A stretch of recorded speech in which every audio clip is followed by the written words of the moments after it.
Hey, so in this video I'm going to talk a bit about, um, I guess the cosmology that is kind of introduced by a couple of these books.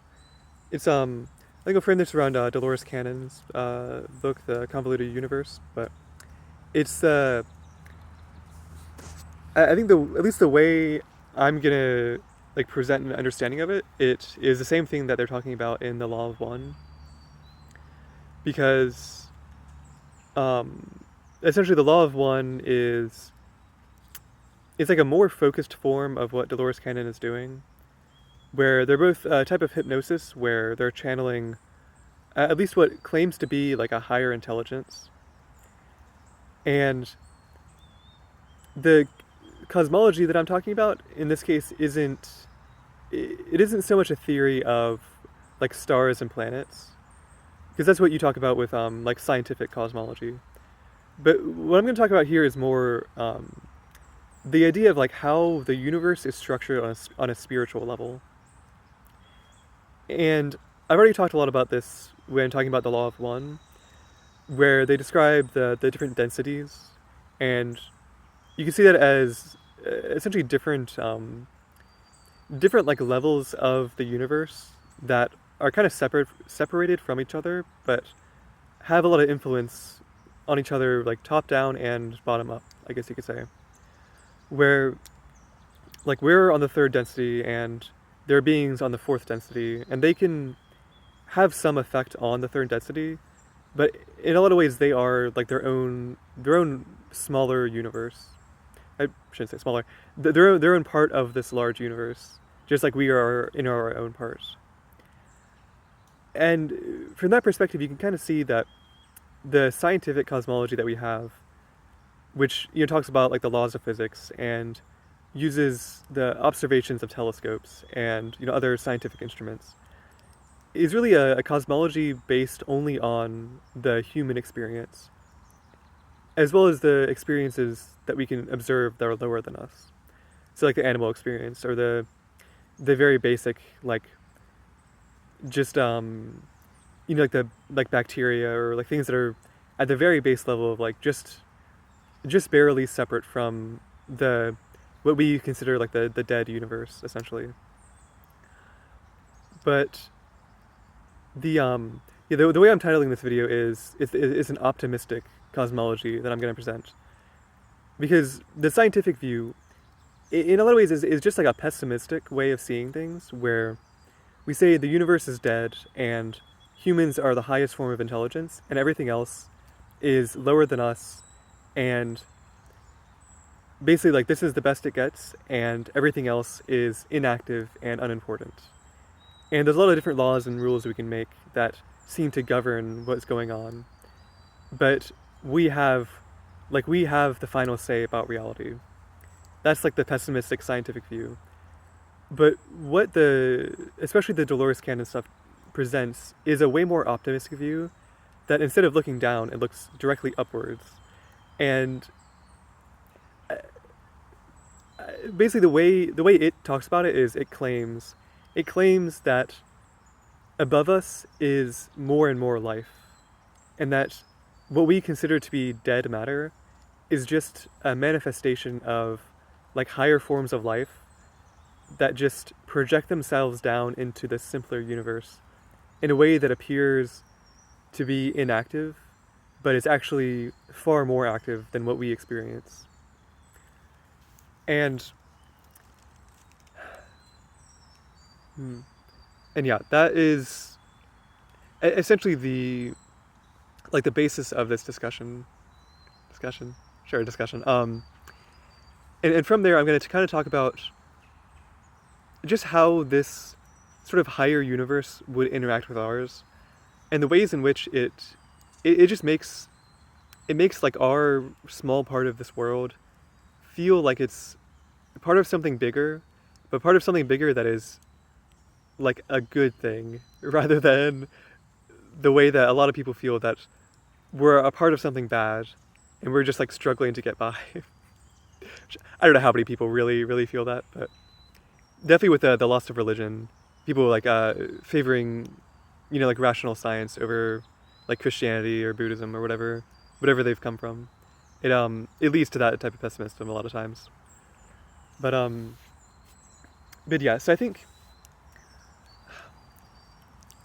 the first kind of way to describe like what is present on this kind of like higher wavelength is to describe the way it would act on our world. And there's kind of like you could see it as the like whatever intelligence is up there is not necessarily like a personified intelligence, because people talk a lot about like gods or like angels or whatever like types of it's almost like you think of human like things, and they're like humans, but they're made of light or they're made of energy, and they're like purely good or purely evil. But there's somebody texting me. But I think the more it's like that's not an incorrect way of seeing it, because the fact of the matter is that we can't really know what is out there, and so essentially any way of seeing things is correct in its own way. But I think for this type of like building a cosmology, it's important to have it be similar to what we're used to, like similar to the scientific description of there's like celestial bodies and there's like organizations of stars, organizations of galaxies, but none of them is like an actor, like an entity with a will. And I think Dolores Cannon and I shouldn't say her. It's not really about her. It's more about like the things that she compiles. In the book, they describe a lot of that type of like, this is like the voice of this god or like this civilization or something. But I don't think it's necessary to go to that extent when you're talking about these things. I think you can really stay in the realm of like it's like a amorphous force that exists above us and has an effect on the universe that we experience, or I guess the world we experience. And from that point of view, you can kind of consider whatever is out there it's like a guardian to us, or like depending on the level even, it's like maybe the lower levels are like guardians and guides, and above that is like they're like gardeners. They're like tending the garden of the simplistic life forms. And even above that, they're kind of like the watchers of just like it's like an intelligence that's so far above us that it basically does nothing except just kind of like provide a little bit of light and a little bit of like just higher awareness for the beings on these lower realms. And you can tell that even even the way I've just presented it makes it sound like there's like it's like a group of entities which takes on this role. But in a way, it's really just one. Well, I shouldn't say that necessarily, but it's more just like it's like a indeterminate number, which may be one, maybe zero, or maybe thousands, of like intelligence forms, and like just ways of existing in the universe. In the same way that a human is a way of existing in the universe, it's like whatever is up there is it's like a different form of existence, and the level to which it mirrors a human existence is kind of up to question. And it becomes easier to think about and easier to talk about the more human we make it, but it almost becomes more true the less human we need it to be. And the more you lean into like the unknown, like vast possibilities of what could be up there, you are essentially freed to see more of what it really is. if that makes sense. It's like the more you embrace the unknown, the more the unknown reveals itself. And in the interest of essentially building a universe which you are happy to be a part of, like a universe where you think about it and you're glad to have known more, or you're glad to have had this new idea about it. I think one of the ways of doing that is to make it more malleable and more up to your own vision. And so by allowing it to be almost undescribed, but something that you know is there, it allows you to essentially just like be really optimistic about it and just have faith that whatever is up there is a good thing.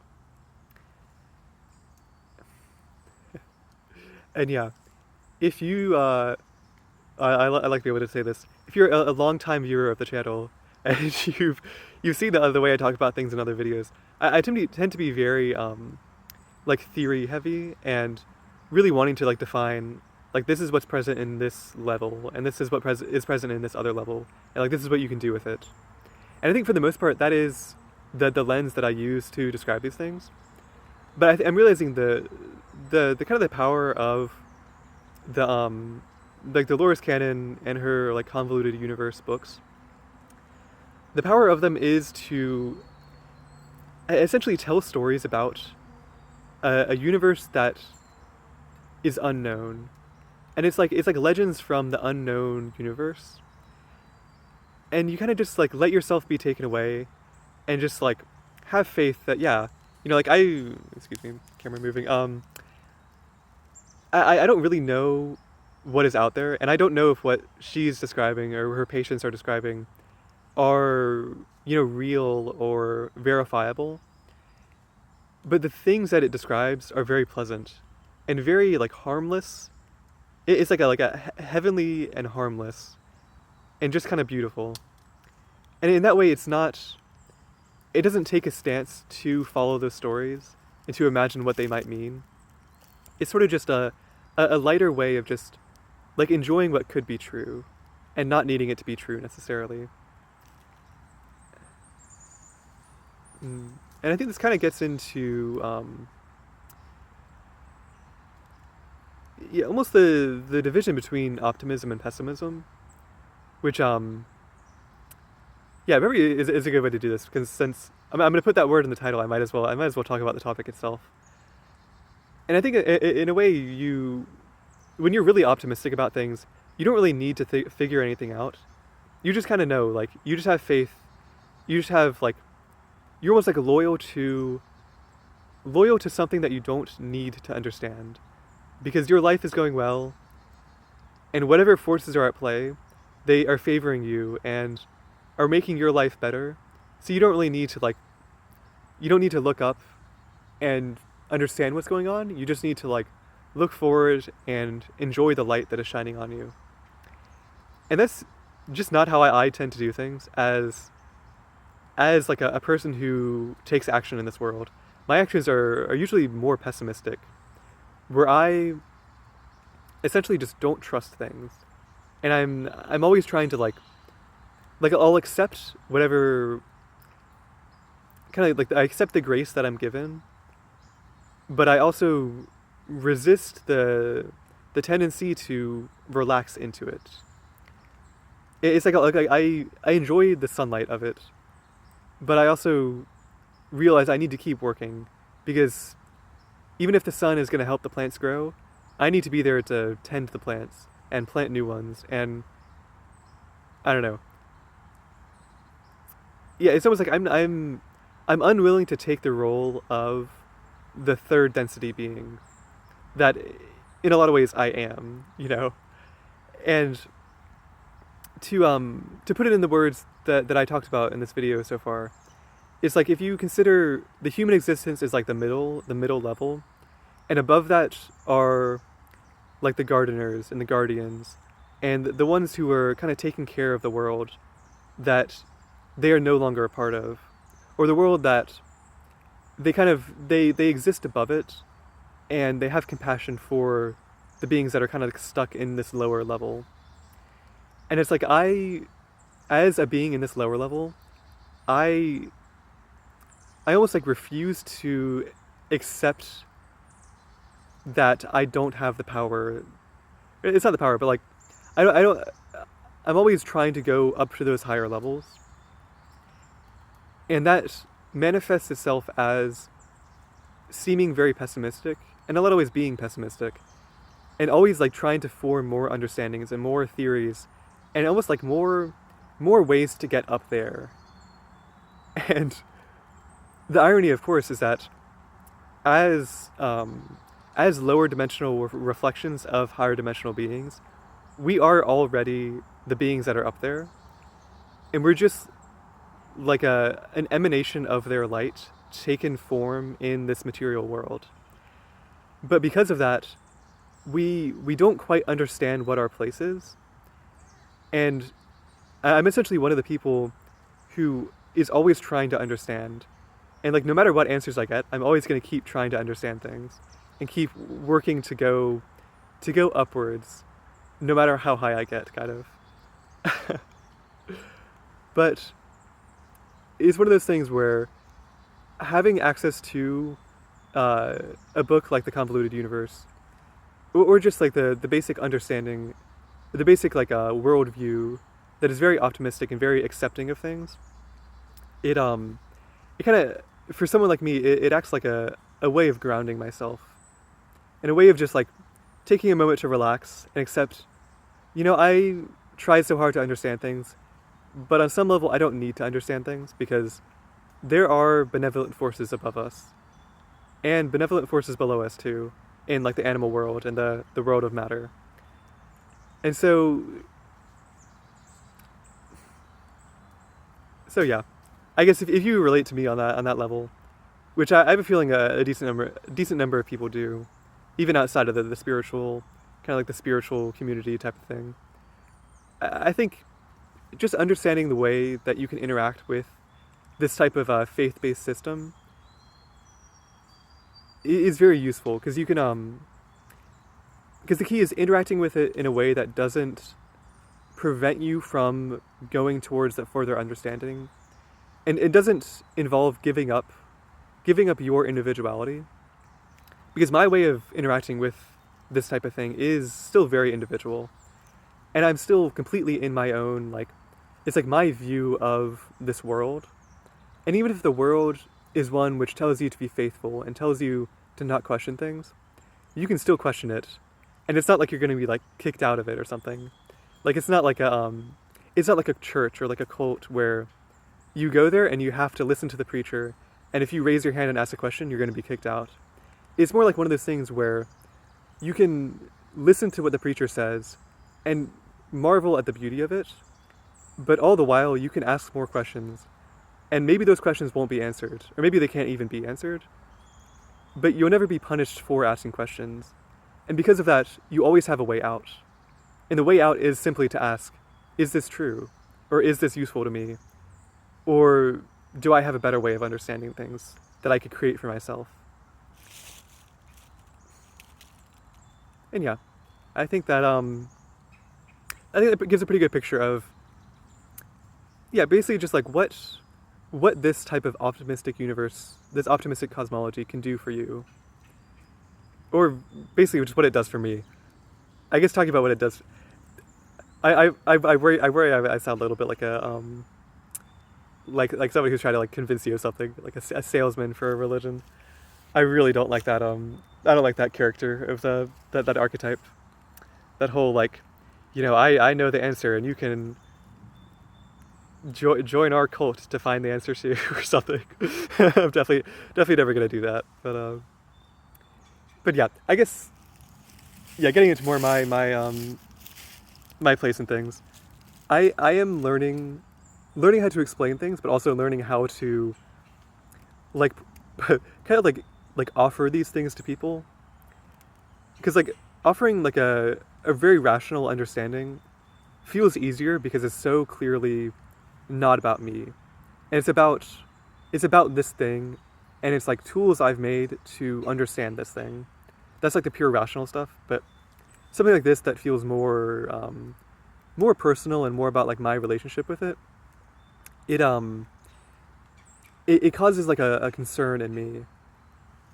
And that concern is that I am like trying to give I'm trying to like almost like force people to believe something, and kind of without evidence. And like the only evidence is my relationship with the thing. Like the thing I'm talking about here is just like a faithful view of higher powers. And it's like I'm not explaining enough about the higher powers for you to gain an understanding that would cause faith to, like, the understanding that would give you faith.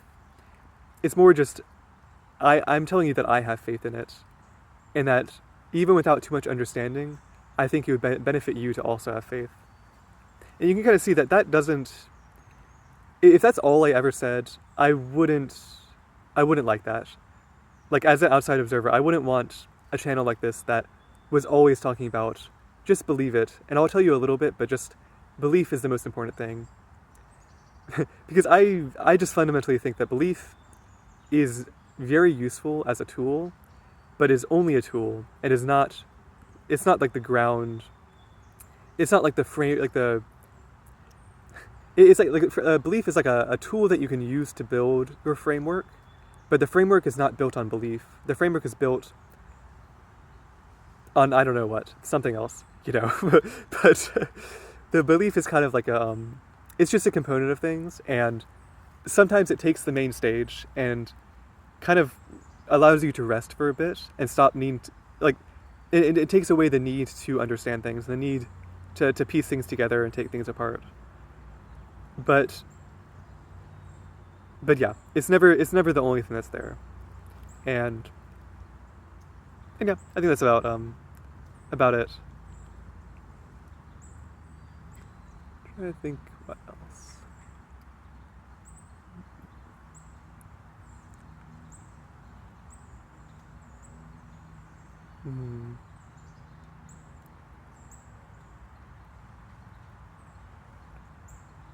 Yeah, I don't think I have too much else to say. I guess I'll talk about something. I'm liking the way, I kind of just like, I haven't changed the way I'm filming these videos from the start, really. I'm basically just like sitting here with my phone, but I'm sitting in front of a creek, and I move to different places for different videos. Just kind of randomly, like depending on where, like what time of day it is, like where the sun is, or just kind of what I'm feeling, you know. But I'm always in front of the same creek, and it's very nice watching the water as I'm talking, because I look at my own face in the phone a little bit, which feels a little weird because it feels like I'm like talking to myself. But it's something about looking at the ripples in the water feels very, I don't know. It feels like I'm like looking into, almost like into infinity, if that makes sense. Like the way, like when you're looking at like at the night sky, and you know that the stars are light years away, and you kind of feel like you're just, like your eyes are just looking, and they're not looking at anything. They're just like peering into the distance. It's something about looking at ripples in water feels like that same sort of, oh, my phone is dying. That's fine. It feels kind of similar where you, like the ripples in the water are very, they're just very like perfect, but also very chaotic. And it's like there's the reflection in the water of like whatever is in the distance. But you don't need to look at the reflection, you just look at the ripples, and you just feel like there's like something else. There's like the ripples and the reflection, and then there's like a third thing. And that third thing is like infinitely far away, and is always indistinct. And in a way, it starts to like, it almost starts to feel like you're looking into like the unknown. And so talking about the unknown and the things that I don't quite understand, while looking at something that is fundamentally feels that same way, is I don't know, there's something very beautiful about it. And yeah, I expect I'll keep doing it this way for a while. At least, I don't know, at least until it gets too cold. Maybe if it gets super cold, I might have to go inside. We'll see. Or I just, yeah, who knows. But yeah, that's about it for now. Hope you enjoyed watching. I'll, yeah, see you in the next video. Peace. Oh, like, comment, subscribe if you want to. Peace.